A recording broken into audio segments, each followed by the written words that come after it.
हमारे इंडिया में नहीं है। जहाँ से तुम्हें रस्सी बांध ले, गोली बांध ले, अपने बांध ले। अगर मेरी एरिया में है पिटाई करे, ठीक है। दोस्तों 28 मई को बांग्लादेश ने बॉर्डर पर भारत के नए और अत्याधुनिक तार फेंसिंग को उखाड़कर फेंका है। तब से उसकी हिम्मत कुछ ज्यादा ही बढ़ गई है।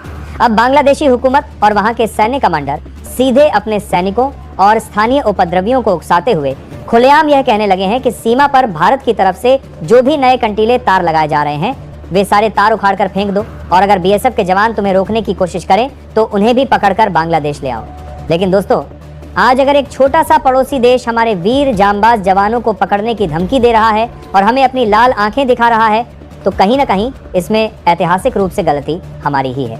क्योंकि 16 दिसंबर 1971 को जब भारत के वीर सैनिकों ने अपने जान की बाजी लगाकर बांग्लादेश को पूर्वी पाकिस्तान के खौफनाक जुल्मों से आजाद कराया था, तब अगर कूटनीति के पटल पर इसे एक नया देश बांग्लादेश न बनाकर पूर्वी बंगाल के नाम से हिंदुस्तान का ही एक नया राज्य बना दिया गया होता, तो आज हमें सरहद पर यह दिन बिल्कुल नहीं देखना पड़ता। लेकिन ढाका में बैठे रणनीतिकारों को यह अच्छी तरह समझ लेना चाहिए कि अभी भी देर नहीं हुई है।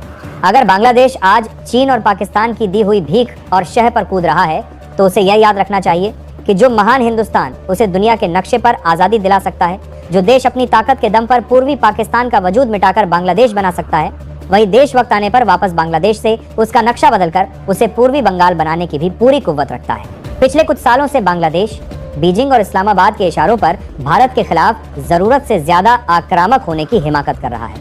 इसीलिए हमारी राष्ट्रीय सुरक्षा के लिहाज से यह बिल्कुल सही और सटीक समय है कि उसे उसकी असली जगह दिखाई जाए और भारत की वास्तविक सैन्य ताकत का एहसास कराया जाए। पूर्वी सरहद पर बढ़ते हुए इस भयंकर तनाव और उपद्रवियों की गुस्ताखी को देखते हुए नई दिल्ली में गृह मंत्री अमित शाह ने एक बहुत बड़ा और निर्णायक कदम उठा लिया है। गृह मंत्रालय के सीधे आदेश पर भारतीय सेना और अर्धसैनिक बलों के 60,000 घातक जवानों की एक पूरी फौज को तुरंत युद्ध स्तर पर सीमांत इलाकों के लिए रवाना कर दिया गया है। गृह मंत्री ने ऑन ड्यूटी कमांडरों को बेहद कड़े और साफ निर्देश दे दिए हैं कि सरहद पर जो कोई भी जिस भाषा में समझे उसे उसी की भाषा में बहुत बढ़िया से समझाओ। अगर समझाने के बाद भी वे सीधे रास्ते पर नहीं आते हैं तो आगे उनके साथ क्या सलूक करना है ये पूरी तरह सेना खुद ही तय करे। अब भारतीय सेना के काम करने के तरीके से तो आप और पूरा संसार बहुत अच्छे से वाकिफ है। अगर कोई लातों का भूत बातों से नहीं मानता तो हमारी सेना की बंदूकें और उनके तोप किस तरह गरजते हैं यह इतिहास गवाह है। पूरी उम्मीद है कि अगले 12 से 24 घंटों के भीतर हमारी सेना की यह विशाल टुकड़ी अंतर्राष्ट्रीय सीमा के अलग अलग अति संवेदनशील मोर्चों पर पूरी मुस्तैदी के साथ अपनी पोजीशन संभाल लेगी। आखिर 28 मई की उस घटना के बाद सरहद पर बांग्लादेशी सैनिकों ने ऐसी क्या साजिश रची? अमित शाह के 60,000 जवानों वाले चक्रव्यूह के बाद ढाका के वॉर रूम में किस तरह का सन्नाटा पसर गया है और अगले कुछ घंटों में पूर्वी सरहद पर क्या होने वाला है? आज की इस विशेष और हाई वोल्टेज रिपोर्ट में हम आपको जमीनी हकीकत के एक एक पन्ने से रूबरू कराएंगे। अगर आप भी अपनी मातृभूमि की संप्रभुता और भारतीय सेना के इस महा एक्शन का दिल से समर्थन करते हैं तो इस वीडियो को तुरंत एक लाइक कर दीजिए और कमेंट बॉक्स में पूरी ताकत के साथ जय हिंद भारतीय सेना लिखना मत भूलिएगा। चलिए विस्तार से समझते हैं सरहद के इस पूरे घमासान की इन कैमरा क्रोनोलॉजी को। तो दोस्तों, अब सरहद पर मचे इस पूरे बवाल की असली जड़ और कड़वी हकीकत को बिल्कुल गहराई से समझते हैं। इसके लिए हमें समय के पहिए को थोड़ा पीछे घुमाना होगा और चलना होगा इसी 28 मई की तारीख पर, जिसने इस पूरे अंतर्राष्ट्रीय सीमांत विवाद को एक बेहद खतरनाक मोड़ दे दिया था। 28 मई की सुबह भारत बांग्लादेश सीमा के एक बेहद संवेदनशील और रणनीतिक इलाके में रोज की तरह शांति दिख रही थी। भारत सरकार और हमारे गृह मंत्रालय के कड़े निर्देशों के बाद बीएसएफ की निगरानी में वहां पर अत्याधुनिक स्मार्ट और एंटी कट कंटीले तारों की फेंसिंग का काम युद्ध स्तर पर चल रहा था। यह फेंसिंग भारत के लिए इतनी जरूरी क्यों है, इसे आप बहुत अच्छे से जानते हैं। भारत बांग्लादेश की सरहद का एक बहुत बड़ा हिस्सा ऐसा है जहां से आए दिन अवैध घुसपैठ, तस्करी और राष्ट्र विरोधी तत्वों की मूवमेंट होती रहती है। इसी पर पूरी तरह से लगाम लगाने के लिए भारत वहां लोहे और कंक्रीट की मजबूत दीवार खड़ी कर रहा था। लेकिन सीमा पार बैठे बांग्लादेश के सैन्य हुक्मरानों और वहां के कुछ कट्टरपंथी उपद्रवियों को भारत की यह सुरक्षा व्यवस्था फूटी आंख नहीं सुहा रही थी। उन्हें लग रहा था कि अगर भारत ने इस पूरे पैच पर मजबूत फेंसिंग का काम पूरा कर लिया तो उनके जरिए पाले जा रहे तस्करों और उपद्रवियों का धंधा हमेशा के लिए बंद हो जाएगा। इसी बौखलाहट में आकर 28 मई को बांग्लादेश की तरफ से भारी तादाद में आए स्थानीय उपद्रवियों ने, जिन्हें वहां के स्थानीय सुरक्षा बलों का पूरा बैकअप हासिल था, हमारी सीमा के करीब आकर भारी हंगामा शुरू कर दिया। देखते ही देखते उस उग्र भीड़ ने भारत की तरफ से लगाए जा रहे नए और कीमती कंटीले तारों पर हमला बोल दिया। उन्होंने न सिर्फ सरकारी संपत्ति को भारी नुकसान पहुंचाया, बल्कि हमारी सरहद के भीतर घुसने की हिमाकत करते हुए उन नए लगे तारों को उखाड़कर जमीन पर फेंक दिया। उस वक्त हमारे बीएसएफ के जवानों ने बेहद संयम और कूटनीतिक सूझबूझ का परिचय देते हुए स्थिति को और ज्यादा बिगड़ने से रोका और फ्लैग मीटिंग के जरिए शांति बहाल करने की कोशिश की। लेकिन दोस्तों, भारत की इस शराफत और संयम को सीमा पार बैठे लोगों ने हमारी सबसे बड़ी कमजोरी समझ लिया। 28 मई की उस घटना के बाद से बांग्लादेश के उन कट्टरपंथी तत्वों और वहां के फ्रंटलाइन सैन्य अफसरों की हिम्मत इतनी ज्यादा बढ़ गई कि वे अब सीधे तौर पर भड़काऊ बयानबाजी पर उतर आए। अब वहां के कमांडर अपने सैनिकों और सीमांत इलाकों में रहने वाले उपद्रवियों को सरेआम यह फरमान सुना रहे हैं कि सरहद पर जितने भी नए तार लगाए जा रहे हैं उन सारे तारों को उखाड़ कर फेंक दो, और अगर भारतीय सेना या बीएसएफ तुम्हें रोकने आए तो उन्हें भी पकड़कर हमारे इलाके में ले आओ। यह धमकी सिर्फ एक बयान नहीं है, बल्कि यह सीधे तौर पर संप्रभु भारत की सुरक्षा और हमारे जांबाज सैनिकों को खुला चैलेंज है। लेकिन ढाका में बैठे हुक्मरान शायद भूल रहे हैं कि उनकी इस हरकत ने अब दिल्ली के सब्र का बांध पूरी तरह से तोड़ दिया है। 28 मई को जो गलती उन्होंने तारों को उखाड़ कर की थी, उसका अंतिम और सबसे भयानक हिसाब चुकता करने का समय अब बिल्कुल नजदीक आ चुका है। दोस्तों, आज अगर एक छोटा सा देश हमारे सामने खड़े होकर हमें आंखें दिखाने की जरूरत कर रहा है, हमारे जवानों को पकड़ने का खुला आर्डर दे रहा है, तो हमें आत्ममंथन करना होगा। इतिहास के पन्नों को पलट कर देखना होगा कि आखिर हमसे कूटनीति के पटल पर ऐसी कौन सी चूक हुई थी जिसकी सजा आज हमारी सरहदें भुगत रही हैं। याद कीजिए 16 दिसंबर 1971 का वो ऐतिहासिक दिन जब भारतीय सेना के पराक्रम के सामने पाकिस्तान के 93,000 से ज्यादा सैनिकों ने घुटने टेक दिए थे। यह दुनिया के सैन्य इतिहास का सबसे बड़ा आत्मसमर्पण था। हमारे वीर सैनिकों ने अपने प्राणों की आहुति देकर पूर्वी पाकिस्तान के निर्दोष लोगों को उस खौफनाक जुल्म से आजादी दिलाई थी। कायदे से देखा जाए तो जिस जमीन को हमारे सैनिकों ने अपने खून से सींचकर आजाद कराया था, उस वक्त की तत्कालीन सरकार को एक बहुत बड़ा और कड़ा फैसला लेना चाहिए था। अगर 1971 की उस ऐतिहासिक जीत के तुरंत बाद उस भूभाग को एक नया देश बांग्लादेश न बनाकर सीधे पूर्वी बंगाल के नाम से अखंड भारत का एक नया राज्य घोषित कर दिया गया होता, तो आज हिंदुस्तान का नक्शा कुछ और ही होता। न तो आज हमारे टैक्स पेयर्स का अरबों रुपया इस पूर्वी सरहद पर फेंसिंग लगाने में खर्च होता, न ही सीमा पार से होने वाली घुसपैठ का कोई सिरदर्द होता, और न ही आज कोई हमारी बीएसएफ को आंखें दिखाने की हिम्मत कर पाता।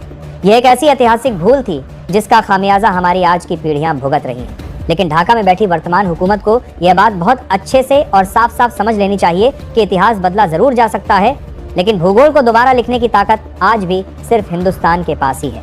अगर बांग्लादेश यह सोच रहा है कि वह भारत की शराफत का फायदा उठाकर हमेशा बचता रहेगा, तो वह अपनी जिंदगी की सबसे बड़ी गलतफहमी में जी रहा है। जो देश अपनी सैन्य शक्ति और अदम्य साहस के बल पर पूर्वी पाकिस्तान का नामो निशान मिटाकर बांग्लादेश का निर्माण करवा सकता है, उस महाशक्ति के लिए आज के दौर में वापस बांग्लादेश का नक्शा बदलकर उसे पूर्वी बंगाल में तब्दील करना कोई बहुत बड़ा या नामुमकिन काम नहीं है। भारत ने हमेशा पड़ोसी धर्म निभाया है, लेकिन अगर हमारी पीठ पीछे बार बार धोखा दिया जाए तो नया भारत पुराने पन्नों को पलटने में तनिक भी संकोच नहीं करेगा। अब वक्त आ चुका है कि सीमा पार बैठे उन तमाम भारत विरोधी रणनीतिकारों को उनकी असली औकात और भारत की वास्तविक सैन्य क्षमता का एहसास कराया जाए। तो दोस्तों, अब सवाल ये उठता है कि अचानक बांग्लादेश की हिम्मत इतनी ज्यादा कैसे बढ़ गई कि वह हमारी सरहद पर आकर ऐसी दुस्साहसिक वारदातों को अंजाम देने लगा है।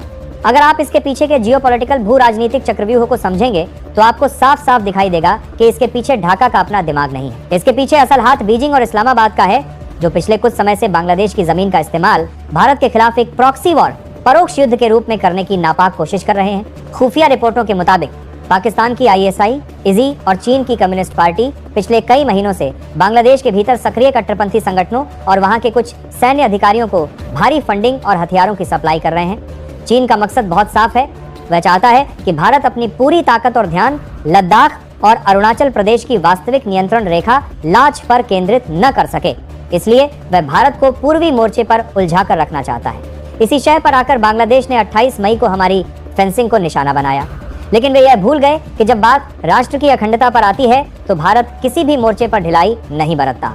सीमा पार रची जा रही इसी बड़ी अंतर्राष्ट्रीय साजिश को भांपते हुए नई दिल्ली के साउथ ब्लॉक में बैठे हमारे गृह मंत्री अमित शाह ने बिना एक पल की देरी किए देश का सबसे बड़ा सैन्य पासा फेंक दिया है। इस समय की सबसे बड़ी और एक्सक्लूसिव खबर यह है कि गृह मंत्रालय के सीधे आदेश पर भारतीय सेना और केंद्रीय सुरक्षा बलों के 60,000 से ज्यादा घातक और पूरी तरह से हथियारों से लैस जवानों को पूर्वी सरहद पर तैनात किया जा चुका है। यह कोई सामान्य तैनाती नहीं है। इस टुकड़ी में सेना के उन घातक कमांडो और जवानों को शामिल किया गया है जो किसी भी विषम परिस्थिति में दुश्मन के छक्के छुड़ाने में माहिर हैं। गृह मंत्री अमित शाह ने फ्रंटलाइन पर मोर्चा संभाल रहे भारतीय कमांडरों को जो निर्देश दिए हैं, वे आज के नए भारत की बदलती सैन्य नीति को साफ साफ बयां करते हैं। उन्होंने साफ और कड़े शब्दों में ऑन ड्यूटी अधिकारियों से कहा है अब फ्लैग मीटिंग बुलाने या कागजी विरोध दर्ज कराने का समय पूरी तरह खत्म हो चुका है। सरहद पर जो कोई भी जिस भाषा में समझे उसे उसी की भाषा में बहुत बढ़िया से समझाओ। अगर समझाने के बाद भी वे सीधे रास्ते पर नहीं आते हैं तो आगे उनके साथ क्या सलूक करना है ये पूरी तरह सेना खुद ही तय करे। सेना को मिली इस खुली छूट का मतलब आप और पूरी दुनिया बहुत अच्छे से समझती है। जब हमारी सेना को फ्री हैंड मिलता है तो वह सरहद पार बैठे दुश्मनों के बंकरों और उनकी चौकियों का क्या हाल करती है, यह बात किसी से छिपी नहीं है। रक्षा मंत्रालय के सूत्रों के मुताबिक अगले 12 से 24 घंटों के भीतर हमारी सेना की यह विशाल और आधुनिक टुकड़ी भारत बांग्लादेश अंतर्राष्ट्रीय सीमा के अलग अलग अति संवेदनशील और रणनीतिक मोर्चों पर पूरी तरह से अपना मोर्चा संभाल लेगी। इसके बाद अगर सीमा पार से 1 इंच भी धागे को हिलाने की कोशिश की गई तो उसका अंजाम ढाका की हुकूमत को भुगतना होगा। तो दोस्तों 28 मई की उस फेंसिंग वाली घटना से लेकर आज सीमा पर मचे इस पूरे घमासान तक पूरी कहानी बिल्कुल साफ हो चुकी है। आज का नया भारत अपने आत्मसम्मान, अपनी सीमाओं की संप्रभुता और अपने वीर जवानों की सुरक्षा से खिलवाड़ करने की इजाजत दुनिया के किसी भी देश को नहीं दे सकता। चीन और पाकिस्तान की नापाक शह पर आकर जिस तरह बांग्लादेश ने हमारी सरहद पर कंटीले तारों को उखाड़ने और हमारे जवानों को पकड़ने की धमकी देने का दुस्साहस किया है, उसने दिल्ली के सब्र का बांध पूरी तरह से तोड़ दिया है। 1971 की उस ऐतिहासिक भूल ने हमें जो भी जख्म दिए हों, लेकिन आज का भारत अपनी सुरक्षा नीतियों को लेकर पूरी तरह से स्पष्ट है।